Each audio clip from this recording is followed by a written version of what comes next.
आओ जरा मेरे अजीजों, मुआशरे की सच्चाइयों पे एक लम्हे के लिए नजर डालो। बेटे की हालत ये कि बाप से नाराज, माँ ने अगर बेटी को जरा सा कुछ कह दिया तो बेटी माँ से मुंह फुला के बैठ गई, बहस करने लगी। जबान इतनी है, एक जवाब में कमी नहीं है, बराबर जवाब दिए जा रहे हैं। क्या हो गया मुआशरे को? ये तो मेरे आका की तालीम नहीं थी। मिलादुन नबी के मौके पर, आका की विलादत के मौके पर आका की सीरत को भी देखा करो, आका के किरदार को भी देखा करो, आका की गुफ्तार को भी देखा करो, इमामुल अंबिया के किरदार को भी देखा करो। आका का किरदार क्या था, आका का तरीक़ेकार क्या था, मुस्तफा ने उम्मत को क्या अता किया, ताजदार मदीना ने गुलामों को क्या दिया। आओ जरा नबी की जिंदगी उठा के देखो, 40 साला जिंदगी वो मेरे मुस्तफा की, कि जब तक आका ने नबुव्वत का ऐलान नहीं किया, अपनी रिसालत का ऐलान नहीं किया, उस 40 साला जिंदगी में ताजदारे मदीना ने क्या किया है? गरीबों को सीने से लगाया है, कमजोरों की मदद की है। मुस्तफा जाने रहमत ने अपना किरदार मक्के के लोगों के सामने रखा, अपने किरदार से मक्के के लोगों को अपना बनाया। बड़े बड़े झूठे आका को सादिकुल वादुल अमीन कहने लगे, बड़े बड़े बदअहद लोग आका को सच्चा कहने लगे, वादे का पक्का कहने लगे। वो लोग जो अमानतों में खयानतें करते थे, वो अपनी अमानतें ताजदार मदीना की बारगाह में लाते, आका के पास अपनी अमानतें रखा करते थे। अजीजाने गिरामीउल कद्र गौर फरमाइए, ये सीरत मुस्तफा है, ये नबी का किरदार है, ये नबी की पाकीज़ा जिंदगी है। ये इधर जलसा हुआ, एक कमेटी तैयार हुई। बोलो, कमेटी बनी ना?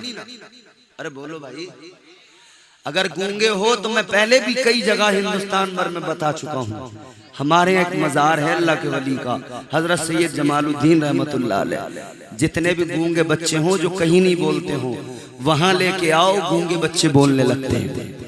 अगर नरपत नगर वालों, अगर कोई गूंगा है ना, मेरा नंबर ले लेना, मेरे नंबर लेके मुझे फोन कर लेना, तुम्हारी जमाने में चढ़ा दूंगा। मगर खुदा के लिए अगर बोलना जानते हो तो बोलो, जरा मेरा साथ दो, मोहब्बत से बोलो सुभान अल्लाह, और जोर से हाथ उठा के बोलो सुभान अल्लाह। जो तौर है दुनिया का उसी तौर से बोलो, जो तौर है दुनिया का उसी तौर से बोलो, बहरों का इलाका है जरा जोर से बोलो। सीरत मुस्तफ़ा क्या? अच्छा, मैंने अर्ज किया इधर एक कमेटी बनी, नूरुद्दीन भाई, उनके साथ नवाब भाई और दीगर लोग कमेटी बनी। कमेटी वालों ने कहा जलसा कराएंगे, नबी का मीलाद मनाएंगे। अब इन्होंने चंदा किया, चंदा करके जलसा सजाया। अच्छा, इधर कमेटियां बनती हैं, तंजीमें बनती हैं। आओ मैं तुम्हें इन कमेटियों, इन तंजीमों का भी इतिहास बता दूं, इनकी तारीख भी बता दूं, ये तारीख भी आपके जहन में महफूज हो जाए। अजीजाने गिरामीउल कद्र गौर फरमाइए, मक्के की सरजमीन है, अभी आका ने नबुव्वत का ऐलान नहीं किया है, अपनी रिसालत का ऐलान नहीं किया है, लेकिन मक्के की सरजमीन पर तुम्हारे मेरे आका ने एक कमेटी बनाई है, एक तंजीम बनाई है। जैसे इधर वेलफेयर ट्रस्ट बनते हैं, वैसा एक ट्रस्ट मेरे आका ने मक्के में बनाया है। जवानी का आलम है, 14 साल की चढ़ती जवानी है मेरे आका की।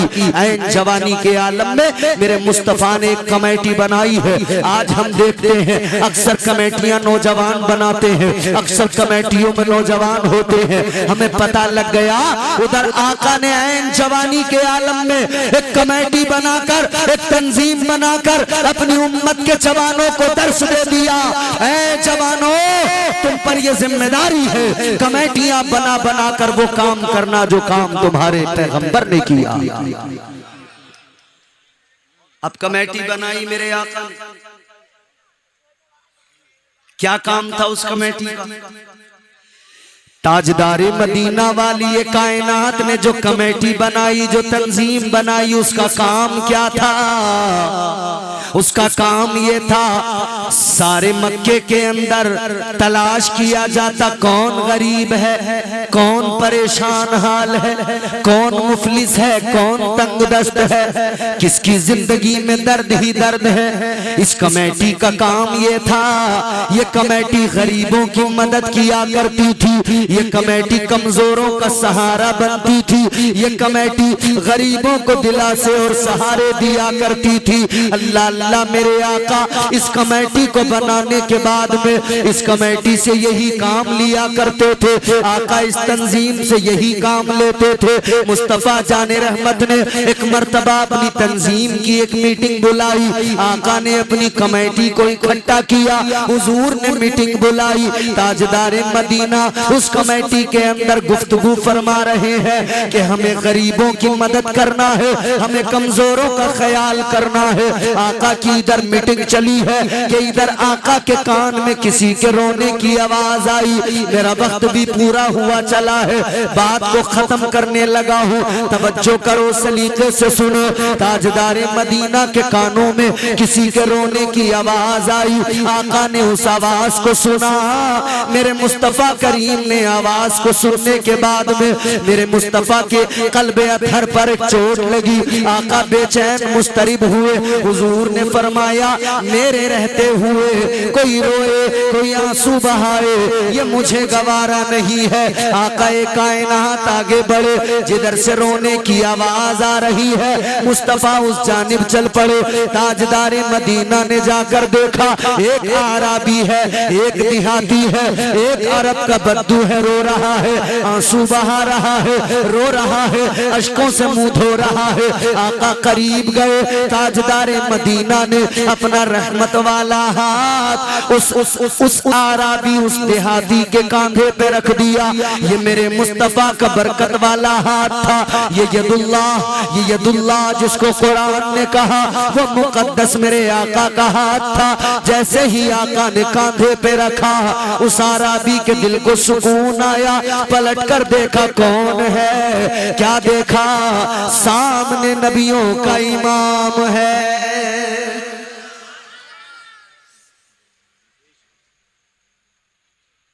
तो सामने हुजूर है, मुस्तफा जाने रहमत है। हुजूर को देखा। इसे उस वक्त तक नबूवत का ऐलान ही नहीं हुआ था, न इसे पता था, न इसे खबर थी। बस इतना जरूर जानता था कि ये अब्दुल्ला के बेटे मोहम्मद हैं जो सारे मक्के में बेमिसलो बेमिसाल है। इतना जानता था बेनजीर है, इतना जानता था बेमिसाल है। उनके जैसा कोई कौनैन में आया ही नहीं। इधर देखो नौजवानों, ए भैया मेरी तरफ जोर से बोलो सुभान अल्लाह।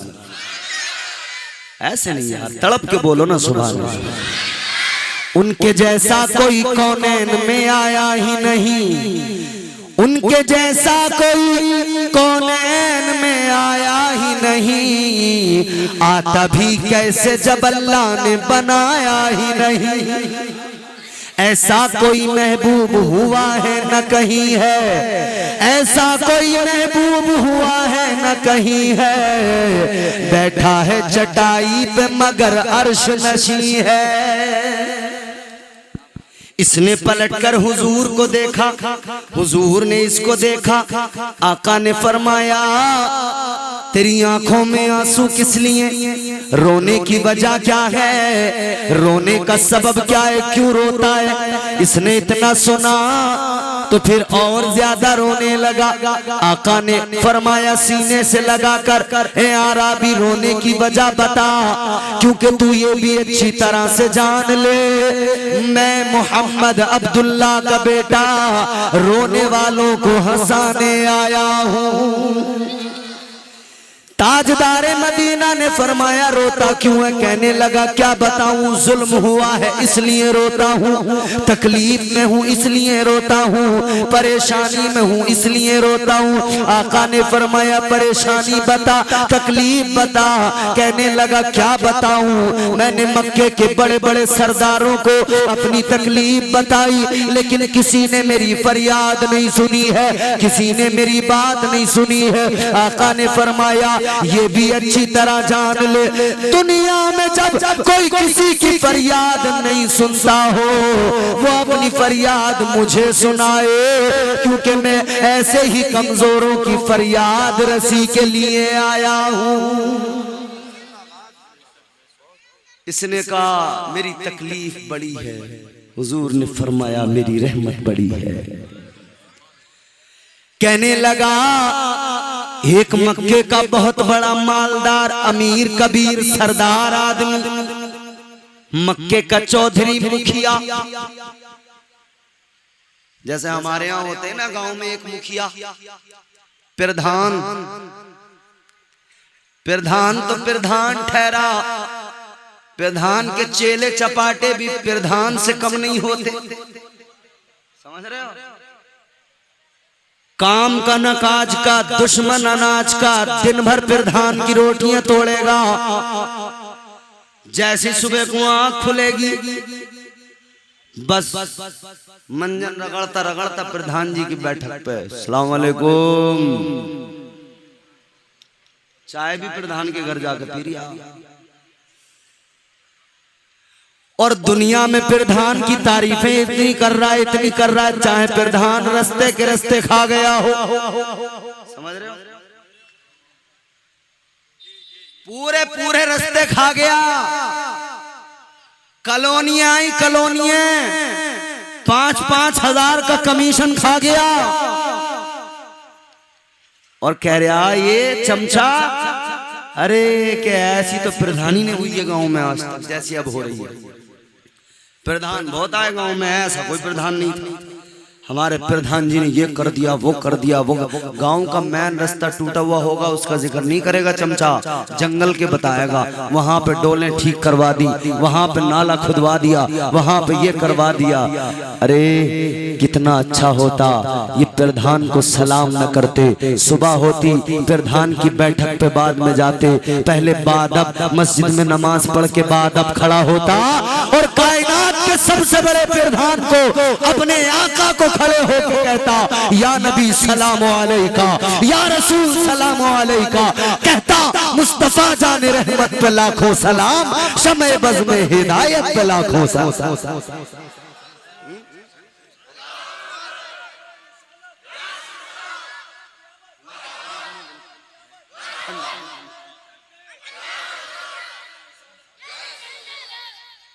तो मियां सुनो,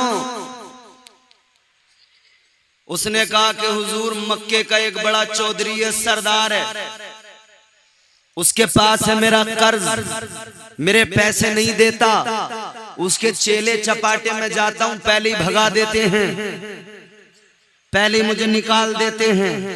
मैंने बड़े बड़े मक्के के सरदारों से शिकायत की मगर कोई नहीं जाता उसके पास, कोई मेरी बात को नहीं सुनता, कोई मेरी फरियाद को नहीं सुनता। इतना सुना तो इमामुल अंबिया ने फरमाया कौन है वो सरदार जिसने तेरा कर्ज दबा के रखा है, कौन है वो सरदार जो तेरे पैसे नहीं लौटाता। इतना सुना ना तो वो कहने लगा मैंने बड़े बड़े सरदारों को बताया, बड़े बड़े अमीरों को बताया, वो कुछ नहीं कर पाए, आप क्या कर पाएंगे। मेरे आका ने फरमाया बोल तो जरा कौन सा ऐसा सरदार मक्के में पैदा हो गया जो मोहम्मद अरबी के होते हुए जुल्म करे, कौन सा ऐसा सरदार मक्के में पैदा हो गया जो महबूबे खुदा के होते हुए किसी गरीब का हक न दे। आका ने फरमाया बोल।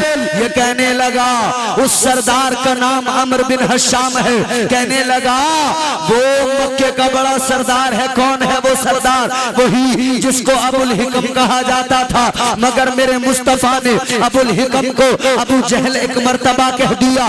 सारा जमाना अबू जहल कहने लगा मुस्तफा जाने रहमत का दुश्मन है, अदावत रखता है, और अदावत भी इतनी रखता है खुदा की कसम आप तारीख के सफात पलट कर देखो, मंसूबे मंसूबे बनाता रहा, कैसे तकलीफ पहुंचाऊं, तकलीफ पहुंचाने की साजिशें करता रहा। कभी रास्ते में कांटे डाल दिए, कभी रास्ते में गड़ा खोद दिया, कभी ऊंट की ओजड़ी आका के जिसमें अथर पे डाल दी। यही तो सब किया था ना। इतनी ज्यादा अदावत थी ना आका से, अदावत इतनी ज्यादा थी। एक मर्तबा इसने क्या किया, एक रास्ते में गढ़ा तैयार किया। ये देखता था आका नमाज फजर के लिए जाते थे। इसने देखा कि उस वक्त में जरा अंधेरा होता है। इसने एक गढ़ा रास्ते में तैयार किया। ये सोच रहा था जब आएंगे सुबह को, अंधेरा होता है, नजर कुछ नहीं आएगा, गढ़े के अंदर गिर जाएंगे। ये तकलीफ पहुंचाना चाहता था मगर नादान था, नहीं जानता था फानूस बन के जिसकी हिफाजत हवा करे वो शम्मा क्या बुझे जिसे रोशन खुदा करे। इसने मंसूबा बनाया, प्लानिंग बनाई कि गले में गिर जाएंगे, नजर कुछ नहीं आएगा, अंधेरा होगा, मगर नहीं जानता था जो नबी अपने नूर से सारी कायनात को रोशन करने आया हो, कौन सा अंधेरा है जो उस नबी को तकलीफ पहुंचाए। बल्कि आका की शान तो ये है अंधेरों में जाए, आका पहुंचे उजाले हो जाए, नबी मुस्कुराए उजाले हो जाए। मेरे मुस्तफा हैं बड़ी शान वाले, मेरे मुस्तफा हैं बड़ी शान वाले, अंधेरों में हंस दे तो कर दे उजाले। अजीजों, इसने तो नबी को तकलीफ देने के लिए किया था, लेकिन जब आगे मुस्तफा जाने रहमत तो गए, नूर वाले हैं आका, आका तो गुजर गए। अभी ये सुबह को गया, इसने कहा देखूं तो जाकर गिरे कि नहीं गिरे। मुस्तफा को गिराना चाहता था लेकिन नतीजा ये निकला कि खुद ही जाकर उसमें गिर गया। इसीलिए तो हम कहते हैं ना, जैसी करनी वैसी भरनी, ना माने तो करके दे, जन्नत भी है दोज़ख भी है, ना माने तो मर के दे, पता लग जाएगा जल्दी। आखिरी बात सुन, हुजूर ने हाथ पकड़ा, चल मेरे साथ। दरवाजा जाके खटखटाया अबू जहल का। अंदर से आवाज आई, कौन? मेरे आका ने फरमाया मैं अब्दुल्ला का बेटा मोहम्मद अरबी सल्लल्लाहु अलैहि वसल्लम। अबू जहल तक खबर पहुंचाई उसकी बहन ने, अबू जहल तेरे दरवाजे पे अल्लाह का महबूब आया है, मोहम्मद अरबी आए हैं। खुदा की कसम नाम सुना था कि थर्राने लगा, कांपने लगा, कहने लगा काम पूछो, काम क्या है?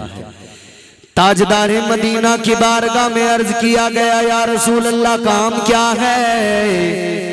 आका ने फरमाया गरीब का हक दिलाने आया हूँ, जिसका कर्ज दबाया है उसका कर्ज वापस दिलाने आया हूँ। जितना उसका कर्ज था ना, अबू जहल लेके आया, उससे भी थोड़ा ज्यादा लेके आया, ला कर दे दिया। हुजूर ने उसको दिया, वो मुस्कुराता मुस्कुराता वापस चला गया, नबी के गीत गाता हुआ वापस चला गया। इधर मेरे आका भी आ गए। अबू जहल से सवाल किया गया, तू तो बड़ा मक्के का सरदार बना फिरता है, तू तो बड़ा चौधरी बना फिरता है, अपने रोबो दबदबे की बातें करता है, क्या हुआ? क्यों पसीना आ गया? क्यों सारा कर्ज वापस लौटा दिया? इतना सुना तो अबू जहल कहने लगा, सुनो सुनो, जब वो मेरे दरवाजे पे आए, उन्होंने मेरा दरवाजा खटखटाया, मुझे यूं लगा जैसे मेरे घर में जलजला आ गया है। मुझे लगा कि मैं अपने ही घर में दब के मर जाऊंगा। नबूवत का रौब था, रिसालत का रौब था, खुदा की कसम थर्रा गया, कांप गया, ऐसी हैबत तारी हुई, लाकर सारा कर्ज वापस कर दिया। अब जरा तवज्जो करो मेरे अजीजों, आका की कमेटी ने क्या काम किया? गरीबों के हक दिलाए। आका की कमेटी ने क्या काम किया?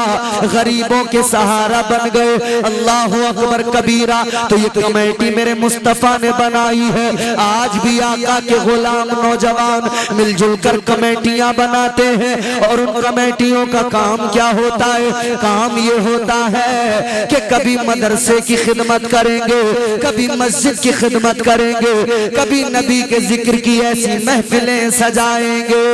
खुदा की की कसम, ये महफिलें सजाने वाले खुश हो जाए। ये जो कमेटी बनाकर तुम दर दर भीख मांग के महफिल सजाते हो, ये कमेटी आज तुमने इधर बनाई है, उधर कल कयामत में अल्लाह ताला के प्यारे रसूल ताजदारे मदीना की कमेटी, उधर तुम्हें इंशाअल्लाह मेरा यकीन है वो कमेटी भी तुम्हें मिल जाएगी। कल मैदान कयामत इंशाअल्लाह उसी कमेटी के साथ में आका परवाने जन्नत देकर जन्नत में दाखिल फरमाएंगे।